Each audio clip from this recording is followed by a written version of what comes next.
এইটা কি হচ্ছে, চলো তোমাদের শুরু থেকে বলি। তো সকালে উঠে দেখলাম অনেক ঠান্ডা, আর দেরি না করে পড়তে বসলাম।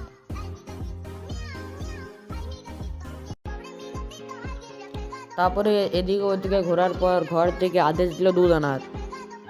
চলে গেলাম দুধ আনতে, আর আমার সাথে এরাও আছে। আমি দুপুরে না থাকার কারণে শ্যুট করতে পারিনি। আর যখন আমি ঘর এলাম তখন দেখি এরা আগুন পোহাবার জন্য কিছু কাঠ জ্বালাচ্ছে। তারপরে বাবা বলল কিছু চপ নিয়ে আসতে। স্কুটি নিয়ে চলে গেলাম দোকান। আর একটা চ্যালেঞ্জ আছে, সেই চ্যালেঞ্জটা পরে ভিডিওতে বলবো।